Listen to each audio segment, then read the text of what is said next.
Hello everyone, welcome back. कैसे हैं आप लोग? आशा करते हैं आप लोग बहुत अच्छे होंगे। डियर स्टूडेंट्स, आज के इस वीडियो में हम क्लास 9th एनसीईआरटी मैथ्स के चैप्टर बहुपद की एक्सरसाइज 2.5 को सॉल्व करने वाले हैं। डियर स्टूडेंट्स, आप लोग देख रहे हैं कि कई दिनों से हम एक्सरसाइज 2.5 को ही सॉल्व कर रहे हैं और ये एक्सरसाइज है कि ख़त्म होने का नाम नहीं ले रही है। बट आज के इस वीडियो के साथ बच्चों ये एक्सरसाइज समाप्त हो जाएगी, साथ ही साथ आपका ये चैप्टर जो बहुपद है वो भी कंप्लीट हो जाएगा। तो आइए आज इस वीडियो के साथ हम बहुपद को समाप्त करते हैं। बच्चों, हम लोग देखेंगे अभी क्वेश्चन नंबर 13। देखो, क्वेश्चन नंबर 13, 14, 15 और 16 16 तक हैं आपकी बुक में। उन्हीं के आज के इस वीडियो में हम इनको कवर कर लेंगे, बस खत्म हो जाएगा। बहुत ही आसान क्वेश्चन यहाँ पर हमें डिस्कस करने, ठीक है बच्चों? आइए डिस्कस करते हैं। 13वां क्वेश्चन बच्चों लिखा है, कह रहा है यदि x plus y plus z is equal to 0 हो तो दिखाइए कि x cube plus y cube plus z cube equal to 3xyz होगा। ऐसा हमें दिखाना है। देखो हम कैसे दिखाएंगे। हम बोलोगे बच्चों यहाँ पर क्या बोलेंगे, देखो आप कहेंगे चूंकि x cube plus y cube plus z cube minus 3xyz equal होता है x plus y plus z in one bracket another में x square plus y square plus z square minus x y minus y z minus z x. Clear है बातें? इतनी तो सबको पता है बच्चों सर्व समीकरण से, ठीक है? तो आप कह सकते हो, आप कहेंगे प्रश्नानुसार, ध्यान देना बच्चों, प्रश्नानुसार, ठीक है? प्रश्नानुसार इसने कहा है कि x plus y plus z जो है वो कितना है बच्चों? 0 है। तो x plus y plus z is equal to 0 ला करके इसी में रख दीजिए, ठीक है? यह मान यहाँ लिखेंगे हम, यह मान उपरोक्त में रखने पर, यह मान उपरोक्त में रखने पर, ठीक है बच्चों? उपरोक्त में इसको हम लोग क्या करेंगे? ला करके रखेंगे। जब रखेंगे देखो क्या मिलेगा बच्चों, x cube plus y cube plus z cube minus 3xyz equal हो जाएगा। अब देखो जहाँ x plus y plus z यहाँ का रख देंगे हम, 0 रख देंगे। 0 रखेंगे तो कितना बचेगा है, x square plus y square plus z square minus x y minus y z minus z x. अब ये 0 अगर इससे मल्टीप्लाई हो जाएगा तो पूरा का पूरा मान क्या होगा बच्चों? 0 हो जाएगा। मीन्स यहाँ बचेगा x cube plus y cube plus z cube minus 3xyz। 0 से जो टकराएगा वो 0 हो जाएगा। क्लियर है बातें बच्चों? अब इसी 3xyz को उधर की तरफ ट्रांसफर कर दीजिए। आपको कितना मिलेगा? X cube plus y cube plus z cube is equal हो जाएगा बच्चों 3xyz। और यही आपका फाइनल रिजल्ट होगा, यही आपको प्रूफ भी करना है। देख पा रहे होंगे आप लोग। फाइनली हम लोग यहाँ पर लिख देंगे बच्चों हैंस प्रूव्ड। यही हमें प्रूफ करना था, मीन्स यही हमें सिद्ध करना था। बहुत ही आसान सा क्वेश्चन था, लेकिन इस क्वेश्चन के माध्यम से एक बहुत ही नया कंसेप्ट आपके सामने निकल करके आ रहा है। क्या है वो कंसेप्ट, मैं आपको समझाता हूँ बच्चों। देखो इसका मतलब ये है कि अगर कहीं पर भी x plus y plus z ऐसी राशियां हैं जिनका योगफल एक्स वाई जेड का 0 हो रहा है, तो आप हमेशा ध्यान रखिएगा कि x cube plus y cube plus z cube का मान हमें निकालना होगा। तो ये 3xy। देखते हैं क्वेश्चन नंबर 14 बच्चों कह रहा है कि इसमें क्वेश्चन नंबर 14 में क्या बोल रहा है, देखिएगा। कह रहे वास्तव में घनों का परिकलन किए बिना निम्नलिखित में प्रत्येक का मान ज्ञात कीजिए। यहाँ पे देखो -12 की पावर 3 लिखा प्लस 7 की पावर 3 प्लस 5 की पावर 3 लिखा। ऐसे ही यहाँ पे 28 की पावर 3 माइनस 15 की पावर 3 प्लस -13 की पावर 3 लिखा हुआ है। इनका कहने का मतलब ये है कि आप इसको डायरेक्ट सॉल्व मत करें। जैसे -12 की पावर 3 कर लो, फिर 7 की पावर 3 कर लो, फिर 5 की पावर 3 कर लो और जो आए सबको ऐड कर लो। ऐसा करने के लिए मना करें, बोल रहे हैं ऐसे ना करिए आप। तो सर कैसे करिए? जो अभी आप लोगों ने सर्वसंख्या पढ़ी है, कौन सी बच्चों? आपको सिखाया गया कि यदि, ध्यान दो, यदि x plus y plus z is equal to 0 हो तो क्या होता है, एक्स क्यूब धन वाई क्यूब धन जेड क्यूब का मान 3xyz के बराबर हो जाता है। क्लियर है बातें? तो इसी का हम लोग यूज करेंगे। अतः प्रश्न आप देखिए, पहला आपके पास लिखा है -12 की पावर 3 प्लस 7 की पावर 3 प्लस 5 की पावर 3। अब यहाँ बोलोगे बच्चों चूंकि, ध्यान समझिएगा, चूंकि -5 प्लस 7 प्लस 5 करोगे तो कितना आएगा आपका, 0 आ जाएगा ना। जब तीनों को जोड़ने पे 0 आ रहा है means x plus y plus z is equal to 0 आ रहा है, इसलिए -12 की पावर 3 प्लस 7 की पावर 3 प्लस 5 की पावर 3 इक्वल होगा 3 इंटू -12 इंटू 7 इंटू 5 के। एक काम करते हैं, 7 को 3 से मल्टीप्लाई करा लेते हैं, 21 हो जाएगा और 12 पंचे 60 माइनस में 60 हो जाएगा। एक जीरो लगाओ, 6 एक कम 6, 6 दूना 12, 1260 वो भी माइनस में आ जाएगा बच्चों। यही आपका आंसर हो जाएगा। समझ में आई बातें? तो हम लोगों ने यहाँ पर डायरेक्ट कैलकुलेशन नहीं किया, जो अभी हम लोगों ने सर्वसमीका पढ़ी थी उस सर्वसमीका का प्रयोग करते हुए हमने बच्चों क्वेश्चन को सॉल्व किया। क्लियर है बातें? चलिए इसका सेकेंड पार्ट भी देख लेते हैं। यहाँ पर भी ऐसे ही करेंगे, कहेंगे बच्चों चूंकि 28 plus -15 plus -13 is equal to 0 है, प्लस करके देखो 15 और 13 28 हो जाएगा, जोड़ोगे इसमें तो 0 आ जाएगा। देखो 28 माइनस 28 इक्वल टू 0 हो रहा है क्या? जब 0 हो रहा है इसलिए बच्चों 28 to the power 3 plus -15 to the power 3 plus -13 to the power 3 equal होगा 3 इंटू 28 इंटू -15 इंटू -13।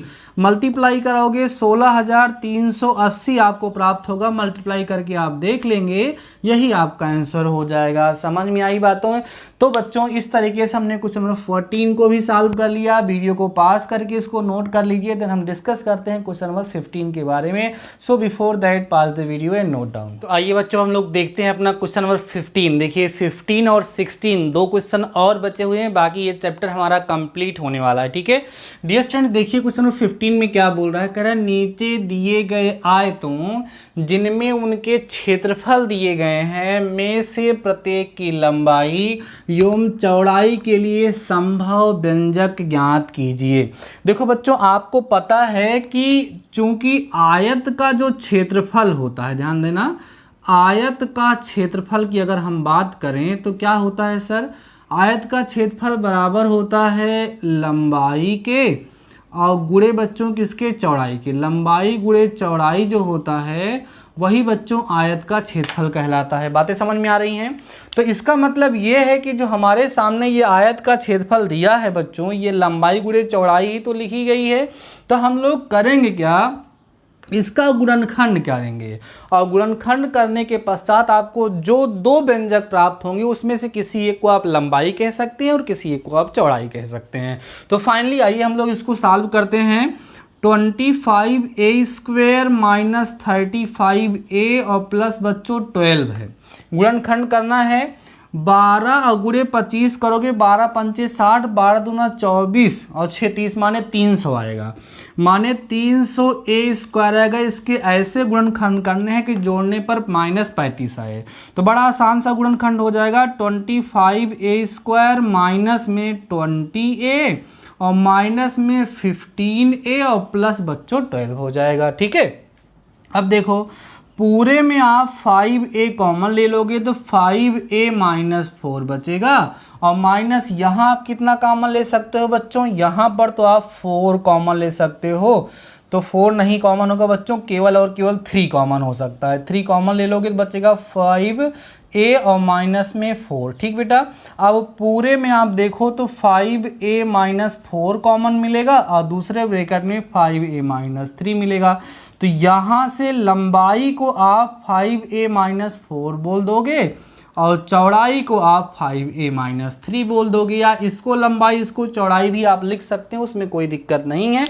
हमें करना क्या था इस क्वेश्चन में, हमें जो व्यंजक दिए गए थे उस व्यंजक का गुणनखंड करना था। गुणनखंड करने के पश्चात हमें जो दो गुणनखंड प्राप्त होंगे उसमें हमारा जो पहला वाला गुणनखंड होगा बच्चों उसको हम लंबाई बोल देंगे, दूसरी को चौड़ाई बोल देंगे। सेम वर्क आपको यहाँ पर भी करना है। आशा करते हैं कि आप लोग इसको करोगे बच्चों। क्या करोगे, इसका गुणनखंड करोगे, 2 गुणनखंड प्राप्त हो जाएंगे। एक गुणनखंड को आप लंबाई बोल दोगे और दूसरे गुणनखंड को बच्चों क्या बोल दोगे, आप लोग चौड़ाई बोल दोगे। ठीक है, तो वीडियो को पास करिए, स्क्रीनशॉट लेकर के इस क्वेश्चन को आप लोग नोट कर लीजिए। देन हम अब लास्ट क्वेश्चन की तरफ बढ़ते हैं, जो हमारी इस एक्सरसाइज का लास्ट क्वेश्चन होगा, क्वेश्चन नंबर 16। इसके बाद बच्चों आपका ये चैप्टर कंप्लीट हो जाएगा और हम लोग अपना नया चैप्टर स्टार्ट करेंगे। अभी तक ये आपका दूसरा चैप्टर है जो हम लोग कंप्लीट कर रहे हैं कंप्लीट तरीके से। सिलेबस आपका एकदम सही चल रहा है, उसके लिए आप टेंशन मत लीजिएगा। अगला क्वेश्चन समझो बच्चों, क्वेश्चन में पढ़ रहा हूँ, सुनिए। घनाभों लिखा है बच्चों, घनाभों जिनके आयतन नीचे दिए गए हैं। अभी तक आपको क्षेत्रफल दिया था, अब आयतन दे रहा है। आयतन दे क्या रहा है बच्चों, देखो 3x² - 12x पहला है, और दूसरा जो है बच्चों यहाँ पे लिखा है 12ky² लिखा है। उसके बाद फिर लिखा है +8ky लिखा है, और ठीक है, और माइनस में बच्चों यहाँ पर 20k लिखा है।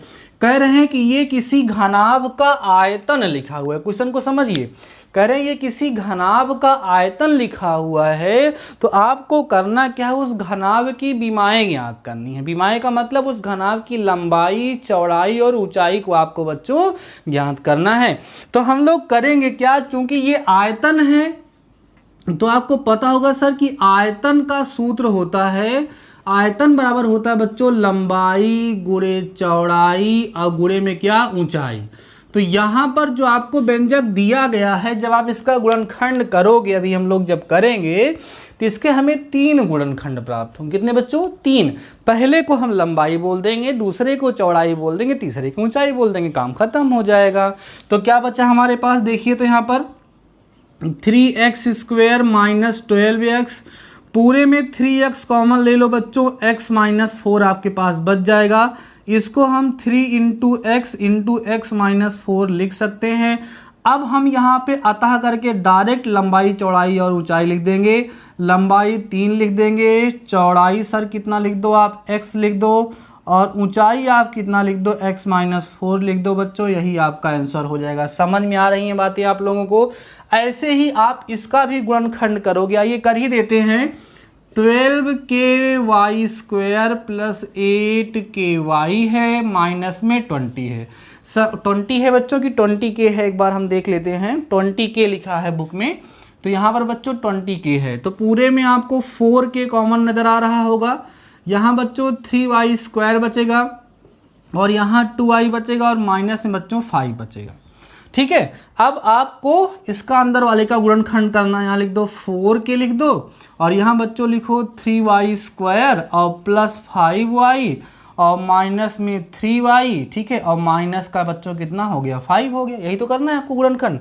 फाइनली आपको मिलेगा यहाँ से 4k। पूरे में बच्चों आपको क्या कॉमन मिल रहा है, इसमें देखिए y कॉमन मिल रहा है, 3y + 5 बचेगा। इधर -1 कॉमन ले लो तो क्या बचेगा, 3y + 5। अब पूरे में 3y+ कॉमन मिलेगा, तो यहाँ लिखिए 4k, और यहाँ लिख सकते हैं आप y - 1 इंटू में 3y + 5। इसको आप लंबाई बोल दो, लंबाई ले लो आप 4k, चौड़ाई आप ले लो बच्चों y - 1, ठीक है, और ऊंचाई जो है आप ले लो 3y + 5। इसके क्रम को बदला जा सकता है, क्योंकि यहाँ कंफर्म कुछ पता नहीं है कि क्या आएगा क्या नहीं आएगा। यहाँ पर कंफर्म बच्चों हम लोग कुछ कंफर्म कह नहीं सकते, किसको हम लंबाई कहें, किसको चौड़ाई, किसको ऊंचाई, किसी को भी आप बोल देंगे, उसमें कोई प्रॉब्लम नहीं होगी। तो डियर स्टूडेंट्स, आज की इस वीडियो के साथ आपका चैप्टर नंबर 2 जिसका नाम बहुपद है कंप्लीटली कंप्लीट हो गया है। आशा करते हैं कि पूरा कंप्लीट चैप्टर आपको कंप्लीट तरीके से समझ में आया होगा, कहीं कोई समस्या नहीं हुई होगी। कहीं कोई समस्या होगी तो आप मुझे बताइएगा, उसको हम फिर से डिस्कस कर लेंगे। नेक्स्ट वीडियो में हम आपके साथ नेक्स्ट चैप्टर डिस्कस करेंगे, जो हमारे लिए नया चैप्टर होगा। तब तक के लिए बच्चों ऐसे ही आप लोग पढ़ते रहिए। मिलते हैं नेक्स्ट वीडियो के साथ, तब तक के लिए शानदार रहिए और पढ़ते रहिए।